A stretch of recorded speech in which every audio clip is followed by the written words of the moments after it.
Ito nga pala guys yung huling ride namin. Papunta na kami ng Istanbul. Medyo malayo, 560 kilometers. Merong malakas na ulan guys naming binabaybay ngayong araw. Ito yung pinapangarap ni Ella na ulan na gustong gusto niya. So napagbigyan naman tayo. Ayan guys, recentered natin. Yan, tumatawid na tayo sa dagat. Ayun mga birds, ayun, may birds, ayun, ayun sa taas, Ako yung birds mo. Ang tanong, kung bibigyan ka ulit ng pagkakataon na ulitin to, uulitin mo ba? Hindi. Bakit?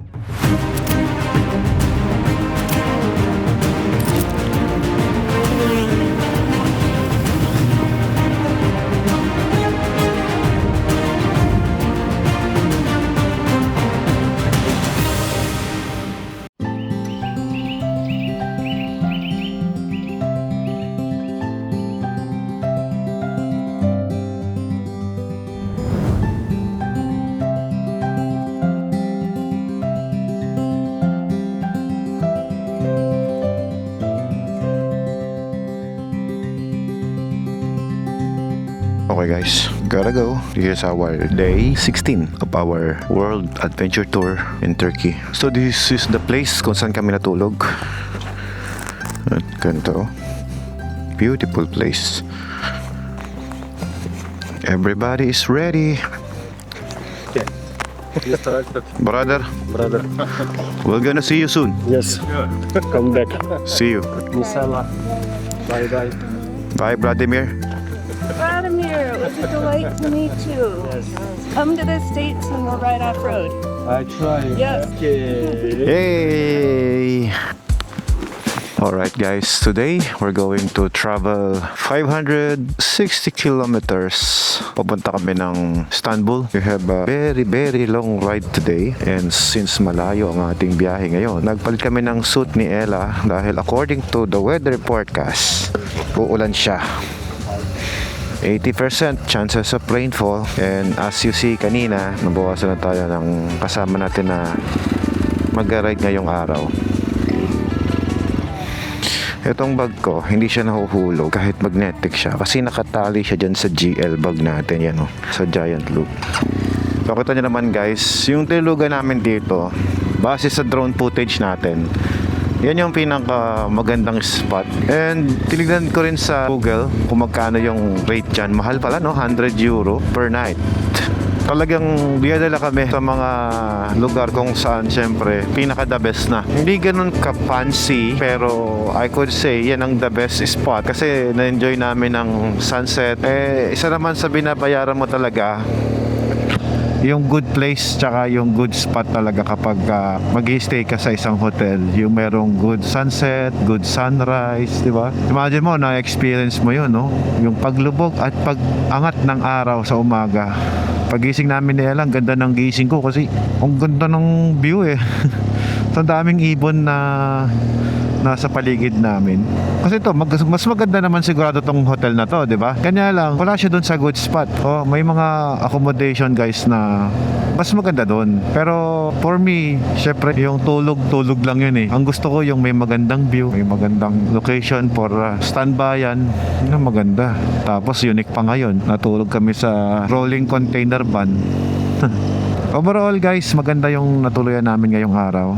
So, dinivide namin sa dalawa yung ruta ngayon. Isang 180 at isang 373 kilometers. Malayo ito, pero more on highway naman po ang ating dadaanan. Wala na ang problema. 373 kilometers. Track 1 pa lang yan. So, yan yung lunch pa lang.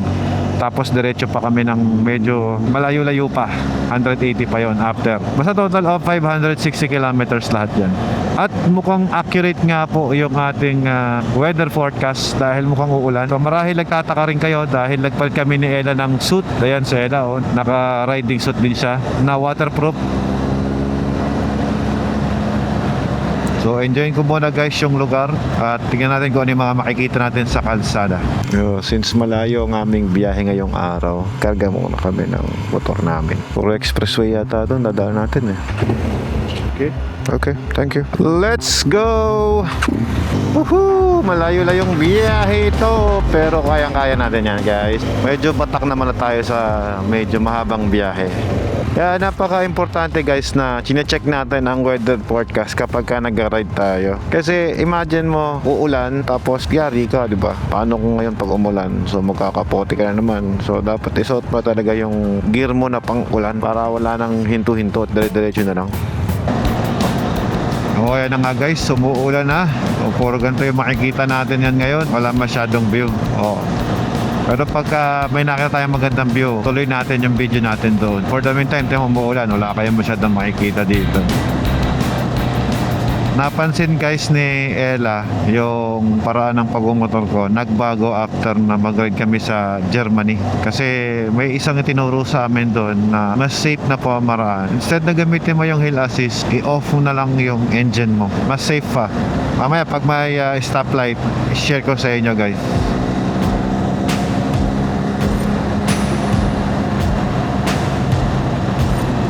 Parang 8 days lang yata tayo nag-ride sa Germany, mami. Kasi 2 araw yung may pahinga-pahinga tayo. Oo, 8 days lang, no? Pero na-adapt natin. Na-adapt ko pala. Actually, mami, tinuturo ko rin sa anak mo yun, kay Hermes. Ganoon na rin siya ngayon. Parang Oh, magaling ito. magturo yun si Jaime, no? Oo. Pro rider no? Okay, dito kami ngayon sa expressway ng Turkey. 442 kilometers pa nakita ko sa image. Pero ito, RFID ba dito? Oh, wala. Pass through lang siya. Ito nga pala guys yung huling ride namin. Papunta na kami ng Istanbul. Medyo malayo, 560 kilometers nga. Matapos kami mag-dinner guys, diretso na kami sa airport mga 10 o'clock ng gabi. Tapos nasa Pilipinas na kami ng Monday. Kasi ngayon ay Sunday itong ride namin na ito. Kaya nagpaalam na rin yung kasama namin kasi taga Antalya siya. So parang no reasons na rin na pagpunta pa niya sa Istanbul. Matagal ko lang hinahanap yung maayos na kape. Please give me a good coffee today. Coffee? Coffee break? Okay, Starbucks. Finally, makakainom ako ng maayos na kape. Okay, let's go! Let's go! Yehey! Nakatim ako ng tunay na kape. At pagka ganyan, gising na ang Kuya Alfred ninyo. Ay nako, dito lang pala ako makakatikim. Imagine nyo guys, tiniis ko yung kape na hindi masarap. Yun yung addiction ko kape lang. Kumbaga kung dito sa Turkish hindi nila maipigil yung paninigarilyo nila. Sa akin yung kape, nakakalima ako sa isang araw. Tapos niwala mo yun. So tinitiis ko ngayon yung 3-in-1. Tinitiis ko yung Turkish coffee na hindi masarap. Ay sus. Yun. Nakainom tayo ng tunay na Starbucks. Yung lasa talaga ng kape. So special for me itong araw na ito. Okay, so we're back on the road guys. Ayan nga po at buhay na naman po ang diwa ng ating lingkod na si Alfred Watermax. At ngayon ay bibiyahe tayo guys ng 268 kilometers more papunta doon sa maliit na valley na pupuntahan natin ngayong araw. As you see, nagpalit na rin tayo ng ating riding gloves dahil talagang malamig.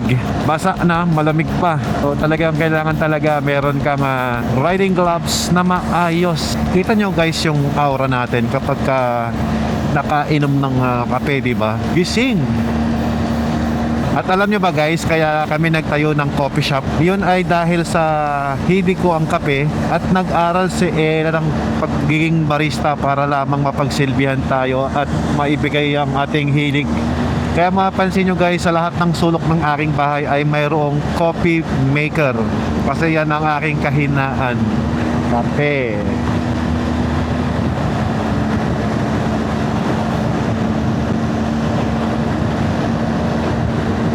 Napansin din namin guys dito sa Turkey, ang mahal pala rito ng mga bilihin, no? Dahil sa kanilang taxes na binabayaran. For example guys, yung BMW na standard, 1,300. Sa peso natin, nung kinonvert ko, umaabot siya ng 2.4 million. O, di ba? Ang mahal. Samantalang sa atin, nasa 1.6 lang. Parang 1 million agad ang nadagdag, di ba? Very expensive.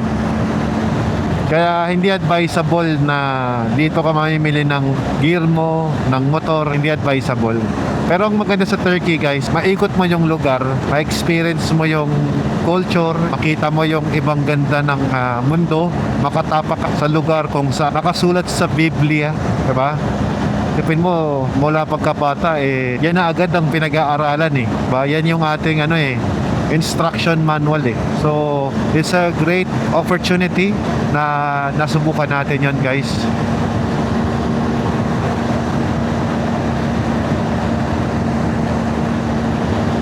Pero isa lang napansin ko guys sa Turkey, hindi ubra diet dito kasi tataba ka talaga dito. Ang sasarap ng pagkain. Tapos kahit yung mga lugar na hindi mo ine-expect na serve ng masarap na food, iba dito. What happened? Suddenly, we're going to stop in the middle of expressway. Malakas ang ulan doon. Nagtatanggal lang sila ng raincoat. Alright guys, ito na nga. Malakas na bagyo. Asar tayo. Merong malakas na ulan guys na aming binabaybay ngayong araw. Ito yung pinapangarap ni Ella na ulan na gustong gusto niya. So napagbigyan naman tayo. Ang galing talaga ng tour captain namin. Isipin nyo, alam niya na kailangan ng mag-raincoat ng mga kasama namin kanina. Dahil sa malayo pa lang, makikita mo na agad na mayroong napakalakas na ulan. So kita mo, saktong-sakto, nag-raincoat na sila. Ayan, napakalakas na ulan. Denali, gamit tayo ng Denali lights.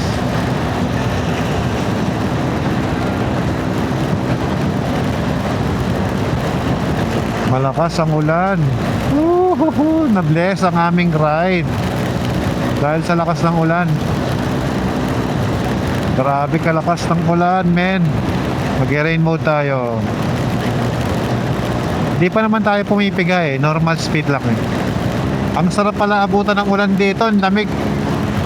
Mukhang mag-stay tayo dito sa gas station para maiwasan ang posibleng aksidente. Kasi medyo delikado talaga. Medyo mahirap makita yung kalsada. Lunch na rin siguro, no? Kape. Okay, so at least nasabukan natin yung ulan dito. Grabe, no? Malakihan at mahaba ang ulan. So mula kanina umuulan eh. May 100 kilometro na tayo bumibiyahe. Ulan pa rin yun. Grabe. 99 kilometers. Nandun na tayo sa unang destination natin. Mula dito. So ngayon nakaka-200 kilometro na kami. Every 100 kilometers sumihinto kami para magkape. Malamig talaga. If you're not wearing a proper gloves talaga naman, lalamigin ka. Okay, coffee is done. Hirap pala isuot pagbasa.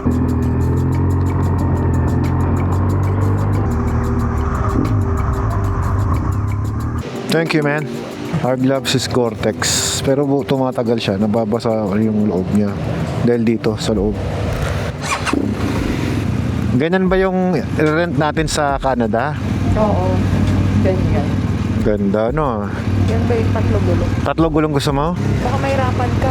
Kahit yung 2 lang na gulong. Hindi ka sanay sa 3 eh. Hindi ako mag-e-enjoy doon. Gusto ko makuha ng itong mga Harley dito. Dito. 3 wheels Harley. Nice bikes. Parang komportable itong mga ganito. Maganda rin to, no? Yan yung mga sasakyan natin sa ano eh. Yeah. Papipiliin kita kung anong gusto mo doon. Kasi may binigay na bago ako mag-down. So mukhang mahirapan ka, Bebo. Ang laki eh. Ganyan. Hindi. Dali lang gamitin yun. Yung matanda nga nagagamit, ikot tayo pa na bata-bata. Naman. May mga speaker pa siya, no?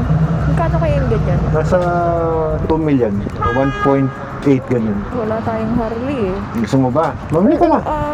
Gusto ko Bili ka na. yung ganyan pero yung likod. Yung ganito? Ayun yung Pan-America. Mas mura yan. Ay, ayoko yan. Ayoko na yun. Tama na, too much adventure vibe na yun. Okay, let's go. Ito ang BM, lahat kaya puntahan. Bakit ba off-road ka ng off-road? Ayoko nga ng off-road. Huwag yung mag-Harley ka. Basta mo, Jabel. Ayoko ng Jabel. Inyamete, naglamiis.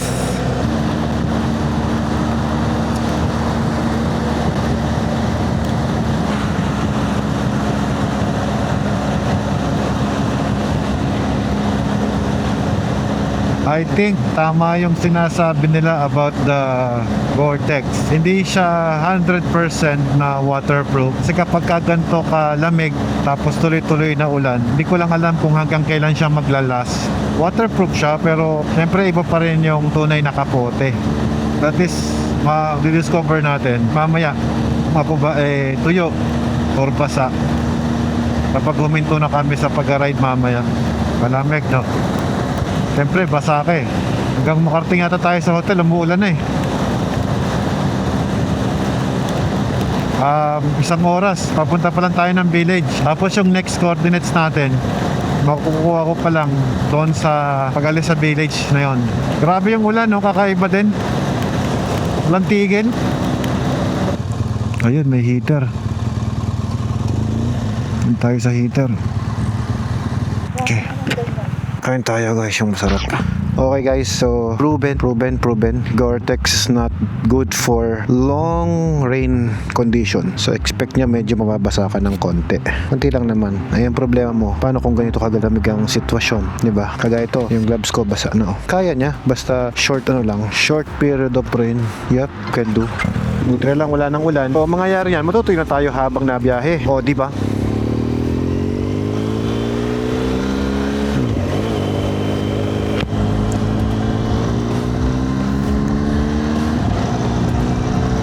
Yun, no?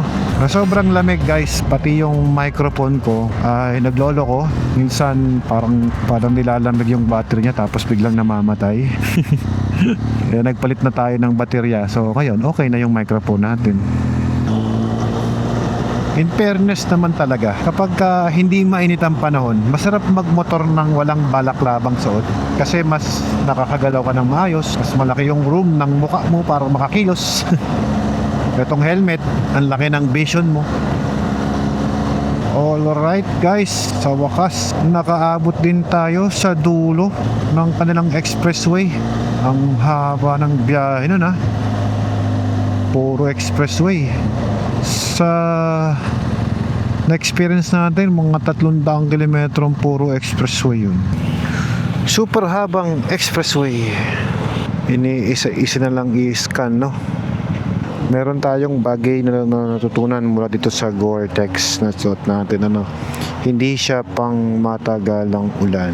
Okay? It's waterproof, wag lang bababad. Yung nasubukan namin ni Ella, isang oras, hindi ka talaga mababasa eh. Pero more than 1 hour na ulan, kamukha na to. Siguro nasa ulan kami ng 3 oras eh. Ayun, lusot talaga yun. Pero totoo niyan, hindi naman ako masyado basa. Ma-feel ko lang talaga na tumago siya ng onte. At ang kagandahan, kapag palit tayo ng inner suit natin, okay lang, hindi naman mababasa ng sobra-sobra sa loob ng 3 oras. Yun nga lang, syempre, paano kung nasa lugar ka na sobrang lamig, kagaya nito, medyo hassle yun, di ba? First time namin magbabayad ni Eda sa toll gate nila. Dapat ganito rin sa atin, no? Credit card. Pwede ba Gcash sa atin, mami? Cash only. Cash lane lang talaga, no? So dito, credit card ang ginagamit nila. Thank you. Thank you. Sa atin, mga nasa 1,200 pesos lang yun. Kanilang toll gate, napakahaba naman. Ayan na nga guys, medyo hindi mo na makita ang kalsada, madilim na, at syempre konting ingat lamang dahil madulas yan at baka may yelo pa tayong masagasaan, mahirap na. Ayan na si Istanbul. Magaling ang weather forecast. Pag sinabing uulan hanggang doon Istanbul, accurate talaga. Hindi na nga tumigil tong ulan. Another day, another toll gate, oh. Pastor na naman. Madulas yun, oh. Maramdaman ko yun, Buti lang, hindi aggressive yung pagpiga ko ng motor. Selkugasi Tunnel. 1,192 meters. Mahigit 1 kilometro pala yung tunnel na to. Maiksi lang, Wala ka pang 30 seconds, nasa labas agad tayo. So ibig sabihin, ganun kahaba yung tunnel na pinasok natin noong nakaraang araw. Na 4 minutes tayo sa loob ng tunnel na takbo ay 90. Pagka ganun, mga nasa ano yun, diba? 1 kilometer is 30 seconds. So times 2, that would be 2 kilometers. 2 kilometers, yung times 2 niya, 1 minute. Multiply mo ngayon sa 4. So that would be 8 kilometers yung isang pinasok natin na tunnel. O, ganun kahaba. Parang ka pumasok ng underground river, no? Finally guys, tumigil na rin ang ulan. Woohoo! May konting oras pa para mag-enjoy. Natigil din ang ulan.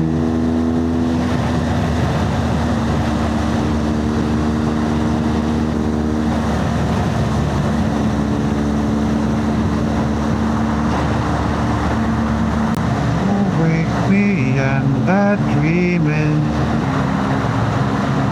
Sarap pa, mas mainit na ngayon sa tunnel. Yun, biglang naging morning. Another toll gate guys. Pindot. Yun. Could you hold it? Thank you. Let's go, let's go! Okay guys, dadaan kami sa malaking tulay. Yan o. Parang San Juanico Bridge lang, di ba? Oh. Laking tulay oh. Wow. Tumawid siya dun sa dagat.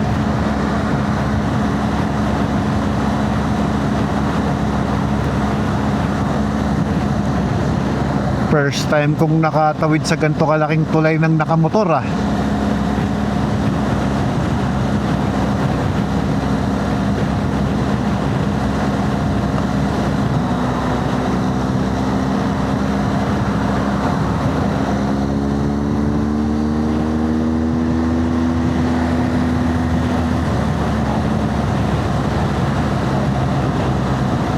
Okay.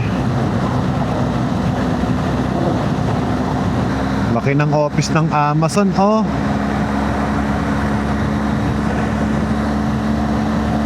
From A to Z, Amazon. Full tank. Good riding, good experience with this BMW GS2 1200. Ayos. Hindi tayo nagkaroon ng kahit anong problema sa motor. Good experience talaga.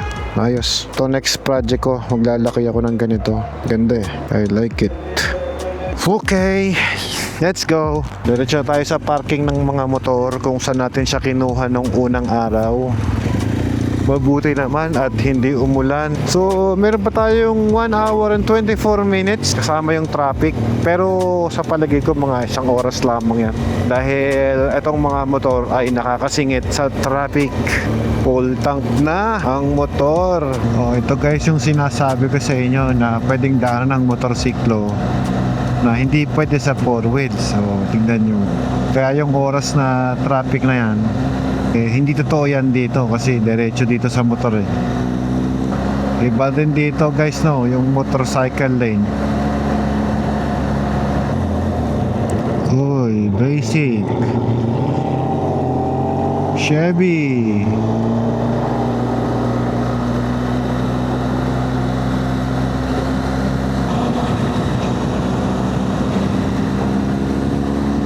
Laki ng building nila no. Oh, may gig si kuya oh. Ayos. Welcome back to Istanbul. Guys, dito kami nag-start eh, no? Day 1 natin. At naikot na nga natin ang buong Turkey sa loob ng 18 araw. Technically 17 days lamang. Pang 18 araw pala bukas. Pero wala na kaming ride bukas eh. Flight na lang meron kami. Kasi 18 days lang ang aming buong tour dito sa Turkey.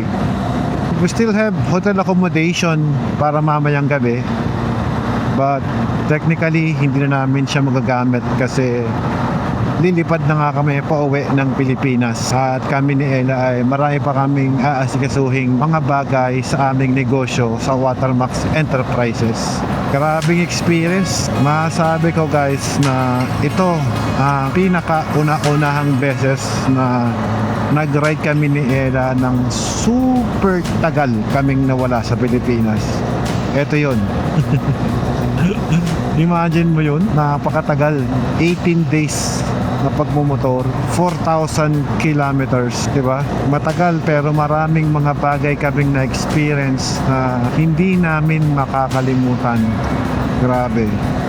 Marami pa kaming mga plans and itinerary for 2026 and hopefully guys lahat ng yan mangyari according to our plans at sana malakas ang katawan pa namin yan. Ay nako, alam nyo guys, ang isa lang sa pinagyayabang ko ngayon yung aking medical test medical result. Kasi imagine nyo, lahat ng mga problem ko sa katawan nung ako pumayat, nawala. Wala ng gout, mawala, normal lahat. Kaya proud na proud ako nung nagpa-medical ako Anyway, nalayo tayo sa ating topic. Kayo guys, ano ang pinaka-paborito nyong nakita sa video natin dito sa Turkey? Siguro ako nung nag-trail ako sa Papadokya, yun ang highlights para sa akin. Pero syempre, iba-iba naman tayo ng hilig So, kung ano yung mga nakita nyo na maganda, kung meron man, please let me know your thoughts guys, para kahit paano, malaman ko naman ang pulso ng mga viewers natin. Yun ang gustong-gusto kong malaman kung ano ba yung mga like at dislikes ng mga nanonood sa atin. Siyempre kung ano yung ayaw nyo, ayaw ko din na rin yun. Kung gusto nyo naman yung mga bagay na gano'n, siyempre I would love to do it again, diba?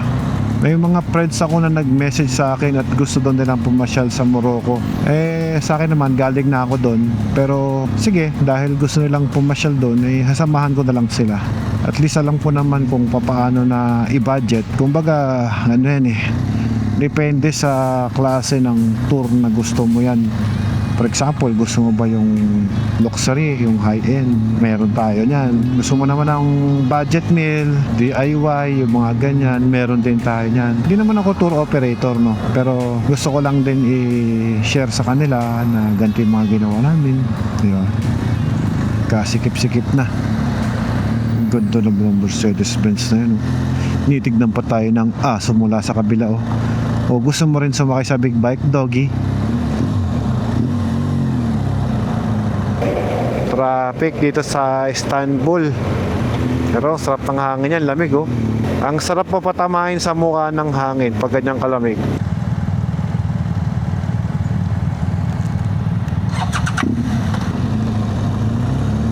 Dito na kami sa ferry. Ito yung nadaan namin ng unang araw, yung mga yate na yan, Sakay tayo ng ferry, nga Sasakay tayo ng ferry boat. Circuitry. Mabilis lang naman tong ferry na to Tatawid lang doon sa kabilang side.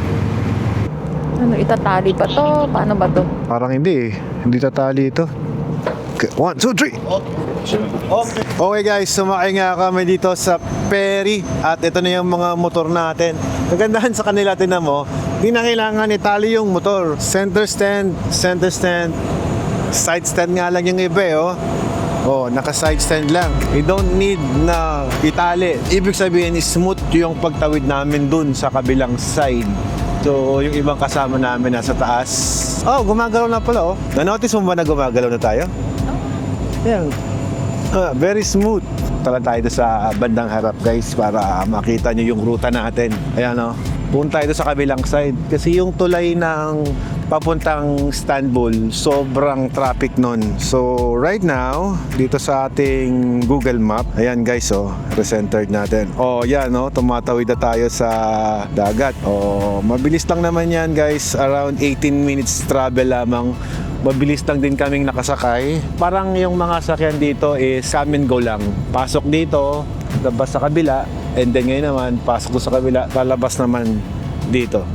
So, parang malaking barko lang na para makatawid lang talaga yung mga sasakyan. Ayun mga birds Ayun Tingnan yung birds Ayun sa taas Ano yung birds? Wow, daming birds. Ayun Kaya daming birds. Kung ano ng bird kasi iniisip mo eh. Masyado kang greeny. Wow. Sumasabay yung mga bird sa ano.